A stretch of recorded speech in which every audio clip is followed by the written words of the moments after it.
Welcome to my channel. Subscribe, listen, and enjoy my stories every day. I'll never forget the moment my wife calmly informed me that she was going out that Friday night and probably wouldn't be back until Saturday. She said it so casually over breakfast, in between sips of coffee, as if it were no big deal, just another item on the day's agenda. It took a moment for the meaning to sink in. This wasn't her simply staying out for some work event or a late night with friends. She was telling me, right to my face, that she'd decided to spend the night elsewhere. But what caught me off guard even more than her words was her demeanor. It was the way she delivered it, smooth, calm, like she had been rehearsing every word. That, in itself, hit harder than anything else she could have said. She must have noticed the surprise in my eyes because she softened her tone and began explaining. "You know how I feel about this. I still love you, but it's just. I need to explore, and you're strong enough to understand that." Her gaze wandered off, like she was in a play, reciting lines from a script. It didn't matter that she was sitting right there, that we were only inches apart at our dining table. I could already feel the distance she was putting between us, the subtle barriers she was constructing with each carefully chosen word. I held my tongue, letting her talk. Part of me thought she might stumble, realize how insane she sounded, but her speech only gained confidence. She went on about the limits of monogamy, the importance of growth, and how she just wanted to be free to experience life's full spectrum. Her clichés rolled off her tongue like she was reading straight from a self-help article. She didn't stop until she reached the last line of her carefully curated manifesto. When she finally ran out of words, I didn't respond right away. I was still trying to process what I'd just heard.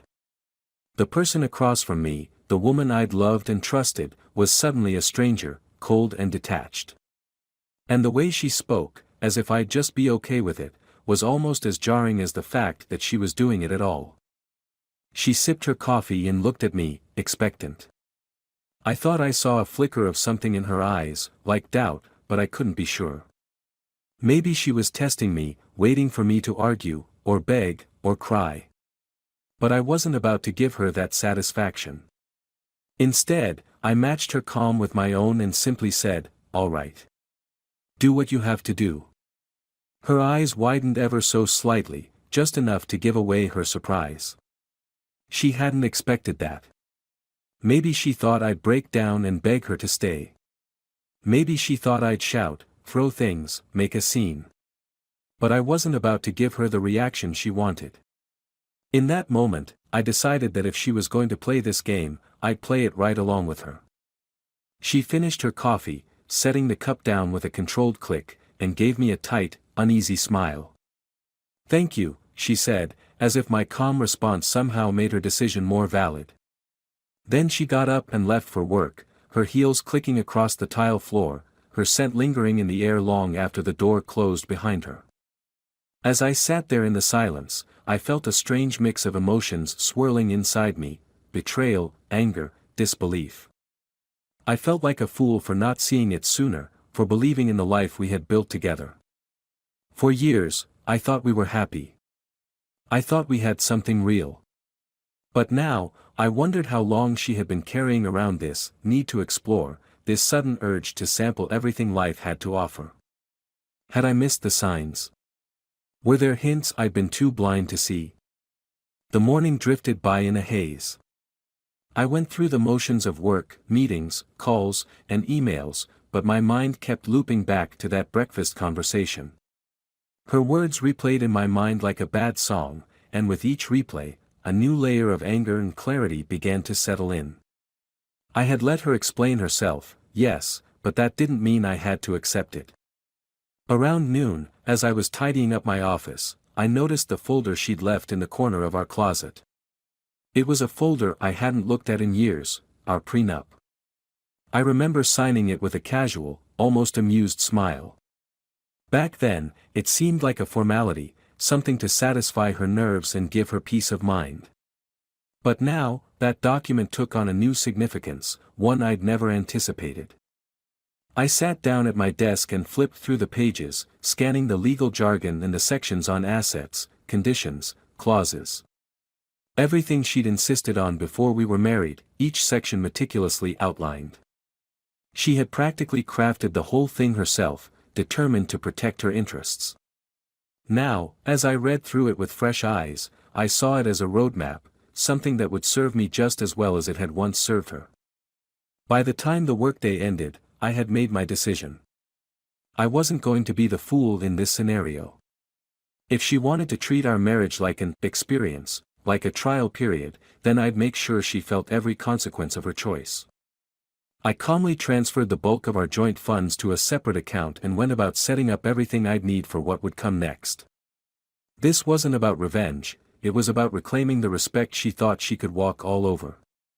When I got home that evening, the house felt strangely empty. There was an echo to every step I took, an absence in every room. Her scent lingered, but the warmth, the familiarity, was gone. It was like she'd already left, a ghost moving through our life before she physically walked out. I spent the evening in a kind of quiet reflection, letting the pieces fall into place. That night, I lay awake, replaying the years we'd spent together, dissecting every memory, every laugh, every promise. I kept wondering what was real and what had been a carefully crafted performance, a rehearsed script she'd convinced herself was true. It felt surreal, like watching the end credits roll on a movie that had seemed real but was, in the end, just a work of fiction. And then, as the night settled around me, I felt a calm resolve. If this was how she wanted to rewrite our story, then I'd make sure she understood what that really meant. I wasn't going to beg, plead, or convince her otherwise. She'd already made her choice, and I was about to make mine. By Saturday morning, I was ready for whatever came next. And when she walked through the door, her eyes betraying a flicker of something, maybe guilt, maybe fear, I simply nodded at the stack of papers waiting on the counter. The morning sunlight was filtering through the windows, casting a harsh, unforgiving light across the kitchen as she walked in. I was sitting at the table, my coffee untouched, my eyes fixed on her as she closed the door behind her. There was no greeting, no good morning, just the thick, tense silence that hung between us like a storm cloud about to burst. She looked disheveled, her hair a little messier than usual, the makeup she must have applied yesterday slightly smudged.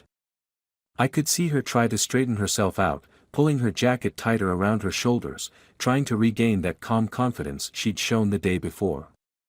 But there was something different in her eyes this morning, a flicker of uncertainty, maybe even shame, as her gaze drifted from me to the papers I had laid out on the counter. "Coffee?" I asked, my voice cold, distant. She looked at me, maybe hoping for a hint of warmth or an invitation to sit down, but she found neither. "No, I'm fine," she said, her voice barely a whisper. She took a tentative step forward, her eyes flickering back to the stack of documents on the counter. What's all this?" I leaned back in my chair, studying her, letting the silence fill the room before I finally spoke. "These are divorce papers," I said, my voice steady, calm. "I thought I'd save you the trouble of exploring while you're still married. Now, you can have all the freedom you need." Her face went pale. She opened her mouth, as if to say something, but no words came out. Her hands clenched the strap of her purse, her knuckles turning white. She took a shaky breath, her voice barely holding together. "Divorce? You can't be serious." I never said I wanted to leave you." "No, but you made it clear you wanted something else. Something that didn't include me." I stood up, crossing the room to where she stood, my gaze unyielding. "You said you needed to explore, remember? That you needed space to discover yourself. Well, now you have all the space you could ever want." She shook her head, stepping back, her eyes wide with a mixture of disbelief and desperation. This isn't fair," she stammered. "You're overreacting. It was one night, I just needed one night to clear my head, to feel something different. But I didn't want this." I could feel my anger rising, the heat simmering beneath the surface, but I held it back, refusing to let her see it. What did you think would happen? I asked, my voice low, controlled. Did you think I'd just sit here and wait, nod along with your need for something different? Did you really expect me to be okay with you just walking in and out of our life as you please? She looked down, unable to meet my gaze, her fingers twisting together in a nervous knot. I thought you'd understand. I thought you'd give me time. I didn't mean to hurt you, I needed a break. A break? I repeated, the words tasting bitter on my tongue. You don't get to take a break from marriage. That's not how this works. You made vows, just like I did. And now you want to pretend they don't matter because you're bored, or restless, or whatever excuse you're trying to use. She flinched, the harshness of my words hitting her like a slap, but I didn't let up. I couldn't. This was the moment of truth, and I wasn't going to let her twist it to suit her own narrative. She took a deep breath, finally meeting my gaze, her eyes filled with a mixture of guilt and defiance. So, what? You're just going to throw everything away? All these years we've built together? You'd let it all go just because I made one mistake? I laughed, a hollow sound that echoed through the kitchen. One mistake? You don't get to rewrite this as a mistake now. This was planned, deliberate. You knew exactly what you were doing. You rehearsed that little speech of yours for days, maybe weeks, until you had it polished enough to convince yourself that it was reasonable. But it wasn't, and it never will be. Her face crumpled, her bravado slipping as the reality of the situation began to sink in. She reached out, her hand hovering in the air between us, as if she wanted to touch me, to bridge the gap she'd created. Please, she whispered, her voice cracking. Don't do this. I made a mistake, but I still love you. I still want this, us. I looked at her hand, so close, yet a world away. Part of me wanted to reach out, to take her hand, to pull her back from the edge she'd thrown herself over. But the damage was done, the trust shattered beyond repair. I stepped back, crossing my arms over my chest, keeping the physical distance between us as wide as the emotional chasm she had created. Love? I repeated, my voice laced with bitterness. You think love justifies what you did? You think love means giving yourself an out whenever things get hard? That's not love. Love is staying, fighting, even when it's messy, even when it's hard. You chose the easy way out, and now you want me to forget it ever happened. Her shoulders slumped, the weight of her choices pressing down on her, suffocating her as she realized the depth of her betrayal. She tried one last time, her voice barely more than a whisper. I can change, I can make this right. Just, give me a chance. Please. I let the silence stretch out between us, watching as she crumbled under the weight of her own actions. Part of me wanted to give in, to let her back in, to pretend that this could somehow be fixed.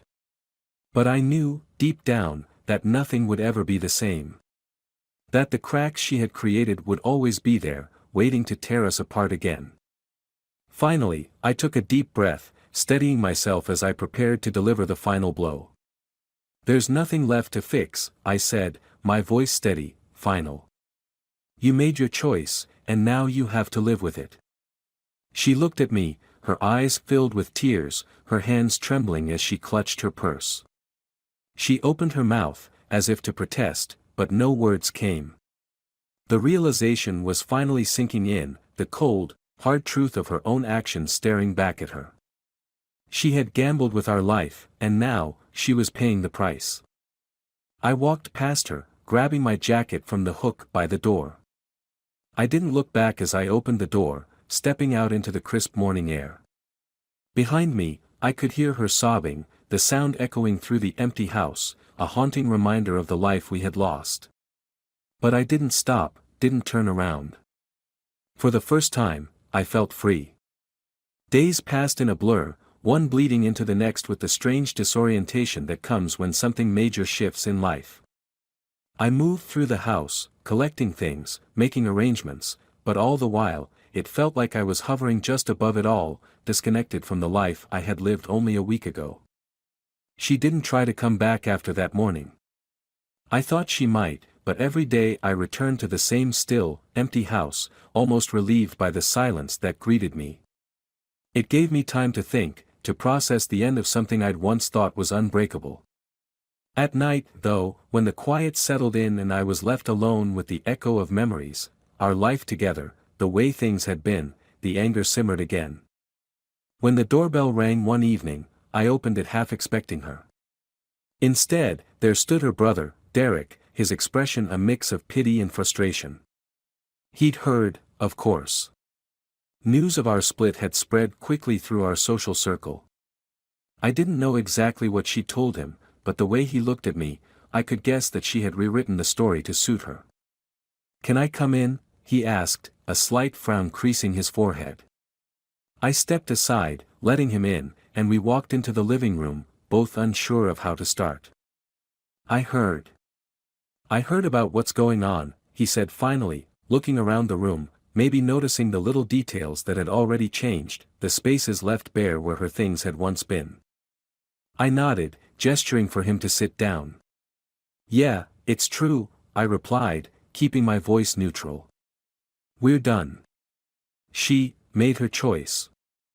He sighed, running a hand through his hair, visibly frustrated. "Look, I don't know what she told you, but she's a mess right now. She says she didn't mean for things to go this far, that it was supposed to be some kind of, I don't know, break for herself. She never thought you'd actually go through with a divorce." I laughed, a bitter sound that echoed through the room. "Didn't think I'd actually do it. So, what, I was just supposed to wait around while she explored. I was supposed to be okay with that." He winced at my tone, but didn't argue. "No, I get it.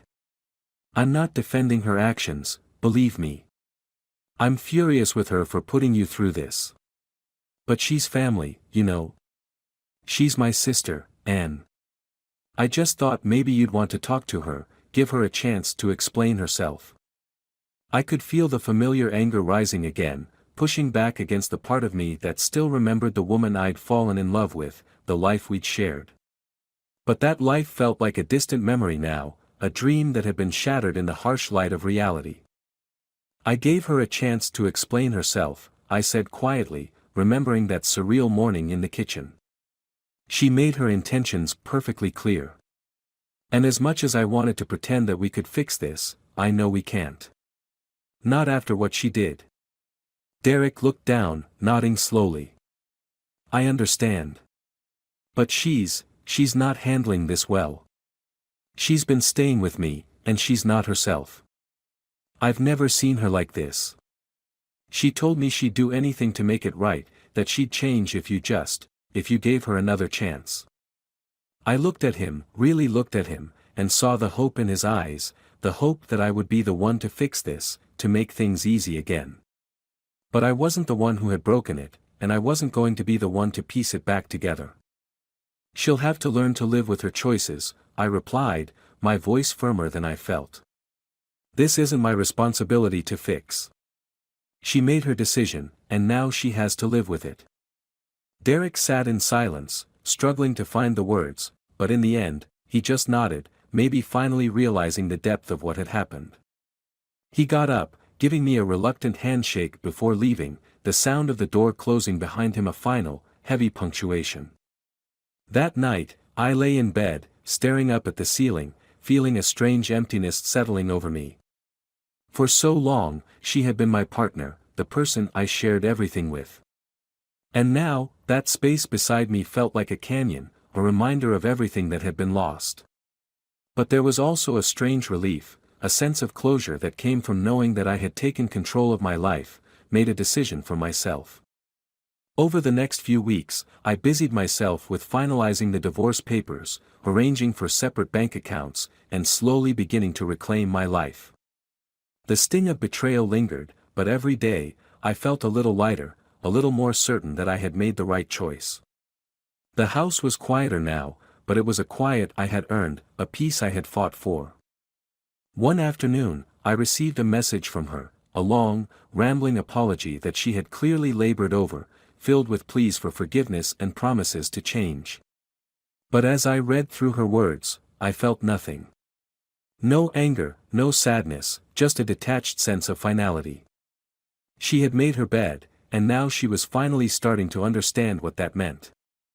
I didn't respond, and over the next few days, more messages followed, each one more desperate than the last. She spoke of how much she missed me, how she would do anything to make things right. She even asked if we could meet, just once, to talk things through.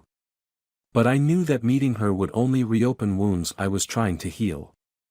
So, each time, I let the messages go unanswered, slowly cutting myself off from the last ties that bound us. It wasn't until one night, months after it had all begun, that I finally felt a sense of closure. I was sitting in the living room, sorting through some old photos, memories of happier times that now felt like they belonged to someone else. I found a picture of us from our honeymoon, smiling and carefree, caught up in the excitement of a future we hadn't yet lived. I looked at her face, so full of promise, and felt a pang of sadness for what could have been. But as I held the photo, something shifted. I realized that the woman in the picture was gone, a memory that had faded into the past, leaving only a shell of what we had once been.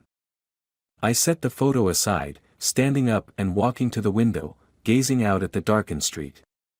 The weight I had been carrying for so long felt lighter now, like I was finally free to move on. I had been holding on to a ghost, a version of her that no longer existed, and in letting go of that, I was finally free to reclaim my own life. The next day, I took the stack of old photos, all the remnants of our life together, and put them in a box. I set it in the attic, not out of anger or bitterness, but simply as a way of closing that chapter. She would always be a part of my past, but that was where she belonged now, in the past, a memory of a life that had once been, but would never be again. And as I stood there, looking at the empty space where her things had once been, I felt a strange sense of peace, a quiet satisfaction in knowing that I had finally taken back control of my life. Months passed, and the sharp edge of betrayal dulled with time. I built a new rhythm, a routine that didn't revolve around anyone but myself. The house became less a monument to our broken life together and more a place I called my own. Each morning, I walked through rooms that had once felt hollow but were now just spaces I moved through, rearranged, made mine. It felt like progress, a slow reclaiming of everything she had tainted. But then, one evening, I came home to something I hadn't anticipated. A note had been slipped under my door, the envelope torn and weathered, the handwriting unmistakable. Her writing. A chill ran through me as I picked it up and turned it over, half tempted to ignore it, to throw it away and let it drift back into the silence I'd grown used to. But something stopped me, a twinge of curiosity, a hint of dread, and I opened it. The note was short, rushed, and barely coherent, but the urgency was clear. She wanted to meet. She asked if I could come to a small cafe on the edge of town. She didn't explain why, only that it was important and that she would wait for as long as it took. I almost crumpled the note, ready to dismiss it as one last desperate plea to reclaim a life she had so willingly discarded. But something, a tug of the heart, maybe, or the residue of so many shared years, made me reconsider. That night, I lay awake, thinking of every reason not to go, every rationale for leaving her words unanswered. But something gnawed at me, a sense of unfinished business, a finality I hadn't quite achieved. I decided to go, if only to lay the last of it to rest. The cafe was nearly empty when I arrived. She sat alone in a corner booth, her hands wrapped around a cup of coffee that had long since gone cold. She looked up as I walked in, her face pale, her eyes hollow and rimmed with dark circles. She looked thinner, worn down, like life had been siphoned out of her bit by bit. "Thank you for coming," she whispered, her voice fragile, a faint echo of the woman I'd once known. I sat down across from her, unsure of what to say. The words felt heavy on my tongue, so I simply waited, giving her the space she seemed to need. She took a shaky breath, her eyes avoiding mine as she spoke. "I know you hate me," she began, her voice barely above a whisper. And you have every right to. I've thought about that morning every day since it happened, the look on your face when I told you what I wanted. She paused, struggling to hold back tears.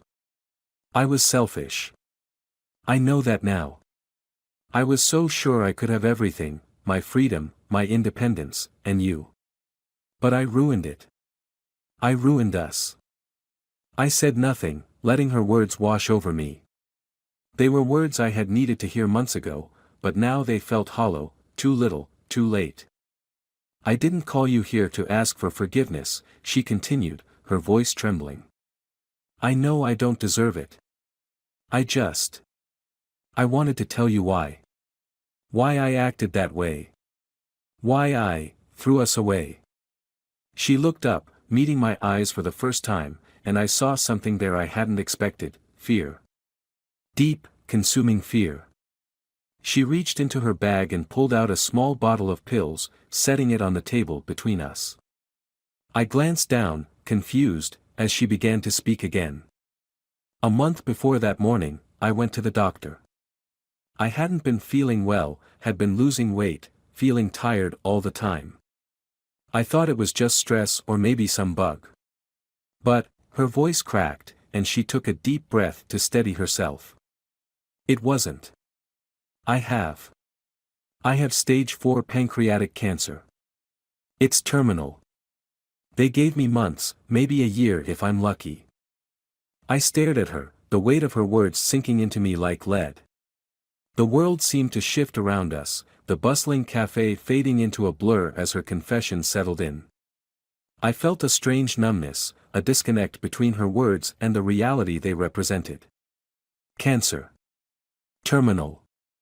Words that didn't feel real, that felt like something out of a movie or a nightmare, not something that could happen to us, to her. She continued, her voice barely a whisper now. I didn't know how to tell you. I was terrified. I felt trapped, helpless. And all I could think about was how much of my life I'd given away, how little time I had left to live. I thought I needed freedom, to experience everything I'd missed. And in that panic, I convinced myself that it was you, that you were the thing holding me back. She looked down, her hands trembling. But it wasn't you. It was me. And by the time I realized that, it was too late. I felt a wave of emotions crash over me, anger, pity, sorrow, confusion. I wanted to scream at her, to tell her how selfish she had been, to throw her excuses back in her face. But the anger I had felt for so long had dulled, replaced by a hollow ache I couldn't quite understand. I don't expect you to forgive me, she said, her voice breaking. I don't even deserve this conversation. But I needed you to know. I needed you to understand why I acted the way I did. Silence stretched between us, heavy and unbroken. I searched for words, something to say, something to bridge the chasm between us, but nothing came. She reached across the table, her hand trembling as she placed it over mine. I felt her touch, the warmth of her skin, but it felt distant, as if we were separated by an invisible wall. What happens now? I finally asked, my voice hoarse, barely audible. She looked down, pulling her hand back as she clasped her fingers together. Now, I wait, she whispered. I don't have much time left, Anne. I don't want to spend it alone. I thought. I hoped maybe, she trailed off, her eyes pleading with me, filled with a desperation I had never seen before. I took a deep breath, feeling the weight of her words pressing down on me. A part of me wanted to walk away, to leave her to face the consequences of her choices. But another part of me, the part that remembered the woman I had once loved, felt a strange pull, a sense of obligation I couldn't shake. I don't know if I can forgive you, I said finally, my voice steady but soft. But I don't think I can abandon you either. Not now. She looked at me, her eyes filling with tears, and for the first time in months, I saw a glimpse of the woman I had loved, the woman who had once been my partner, my confidant, my world. The weeks that followed were a blur of doctor's visits, treatments, and quiet moments together. It wasn't the reunion she had probably imagined, nor was it the reconciliation I had once hoped for.